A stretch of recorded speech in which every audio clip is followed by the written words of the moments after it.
So, what happens after we die? It's got to be the oldest, most profound question humanity has ever asked.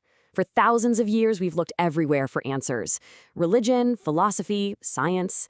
In this explainer, we're going to dive right into the heart of that mystery, listening to neuroscientists, spiritual teachers, and even people who've actually been to that threshold and come back. Okay, let's just jump right in with a question that flips the whole script. What if our most basic assumption, that life just stops when the body dies, is flat out wrong? What if death isn't a brick wall we slam into, but a doorway we just walk through? I mean, that one idea, if it's true, changes absolutely everything. And it's the big question we're exploring today. So where do we even start? Well, our journey has to begin with the biggest scientific hurdle: the brain.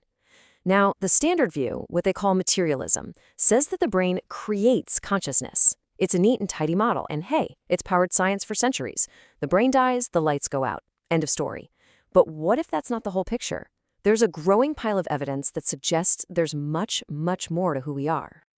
This really boils down to two competing ideas. First, you've got the brain as a producer. Think of it like a light bulb. If you smash the bulb, the light's gone. That's it. Simple. But the second model, the brain as a receiver, well, that's a whole different ballgame. In this view, the brain is more like a TV set. If you smash the TV, the broadcast doesn't stop, right? The show is still on the air. You just can't tune into it with that particular device anymore. This suggests consciousness is the broadcast, and it exists whether the receiver is on or not. And this leads to this really fascinating idea of the brain as a filter. Dr. Bruce Grayson, who's a pioneer in this field, suggests the brain's main job isn't to create our awareness, but actually to limit it, to focus it way down so we can function in this physical world. And here's the paradox. He's found that when the brain starts to shut down, that filter loosens, and people often report their consciousness becoming clearer, sharper, and more expansive than ever before. Dr. Pim van Wommel, who actually got his research published in the super prestigious medical journal The Lancet, he takes it even further. After studying people who had experiences during cardiac arrest, he said the conclusion is just unavoidable. Consciousness is non-local. That's just a way of saying it's not locked up inside our skulls. The brain is just a temporary instrument, an antenna we used to tap into it for a while. And the personal stories here are just staggering. Take Dr. Eben Alexander. This guy was a neurosurgeon, a hardcore materialist, until his own brain was completely taken offline by meningitis. And what he experienced was a reality he said was more real, more vivid than his normal waking life. For him, a scientist, this was supposed to be impossible. It was absolute proof that something else, something bigger was going on. So when you listen to these researchers, what they're really saying is that the data is already here. The accounts exist, the patterns are undeniable. What seems to be lagging behind isn't the evidence, but the willingness to see it. A shift in our whole worldview to look beyond a purely physical model. So if that scientific framework is starting to show some cracks, what are people actually seeing on the other side? This brings us to the voices from the threshold itself. People who have had near-death experiences, or NDEs. And these aren't just theories, right? These are things that actually happened to people. You know what's so wild about NDEs? It's how incredibly consistent they are. It doesn't matter what your culture is, your religion, what you believed before. It doesn't matter if you're in India or the US or Brazil. People report the same core things over and over again. This feeling of overwhelming peace, being outside their body, seeing their life flash before their eyes, and this profound sense of returning home. That consistency really suggests we're not just dealing with random hallucinations. It looks a lot like glimpses into a structured reality. And this is where it gets really mind-bending. Some of these NDEs are what researchers call veridical. That means the person learns things they couldn't possibly have known. Like Dr. Mary Neal, a surgeon who, while she was clinically dead, saw specific details of her own rescue, details that were later confirmed to be 100% accurate. I mean, come on.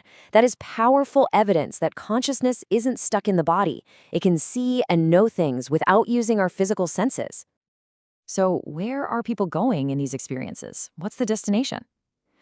Well, a lot of people who've been there say it's not a final stop, like some kind of cosmic waiting room. It's more like stepping onto a beach and seeing a vast, endless ocean in front of you. They're getting a glimpse of a reality that's always unfolding. It's a horizon, not a room. Okay, so this brings us to our next stop. If modern experiences are pointing to this structured, unfolding reality, how does that stack up against what the world's great spiritual traditions have been telling us for centuries? Let's take a look at their maps of the afterlife. When you look across all these different traditions, you start to see this incredible overlap. Whether you call it the Buddhist Bardo states, Christian union with God, Islamic realms, or Jewish closeness to the divine, there's a recurring theme. Heaven and hell aren't just addresses you get sent to. They are deeply, profoundly connected to our inner state of being, to our choices, to the kind of consciousness we built while we were alive. They're as much a state of mind as they are a final destination. The Zen master Thich Nhat Hanh just nails it with this. The afterlife isn't some far-off reward or punishment. It's a continuation of the seeds that we're watering right here, right now. When we're practicing compassion, we're already touching heaven. When we're lost in anger, we're in hell. Death just pulls back the curtain. Okay, so if our consciousness just continues, that brings up a huge question. What is the point of being here in the first place?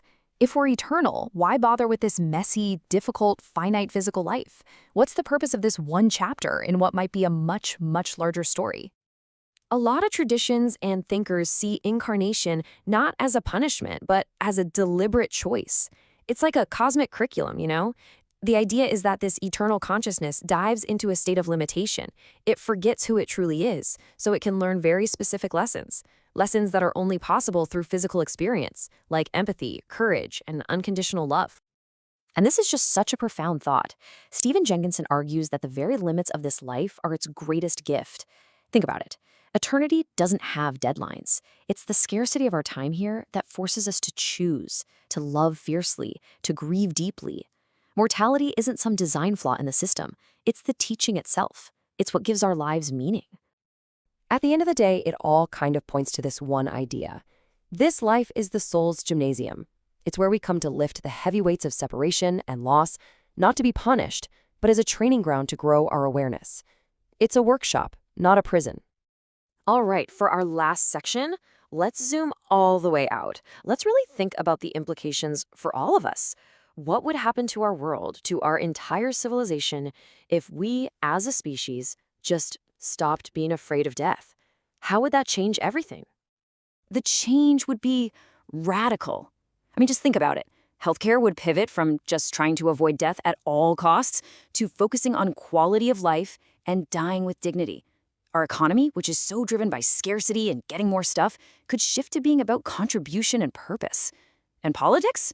It would lose one of its most powerful tools for control, the fear of being wiped out. It would shake the very foundations of our society. This really lays it out perfectly. When you believe you're a temporary, fragile being separate from everyone else, that naturally leads to fear and competition and conflict.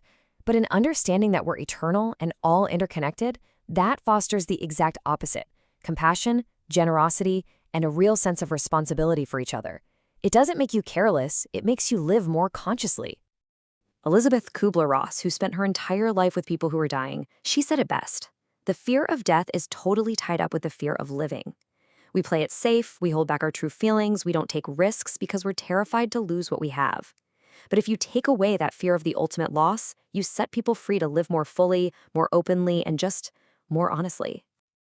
And so, after all this, we end by turning the question back to you. The final question isn't really about what happens after we die. It's about how we choose to live right now. How would you live your life differently starting today if you knew deep down in your bones that this wasn't the end, but just one chapter in a grand ongoing story?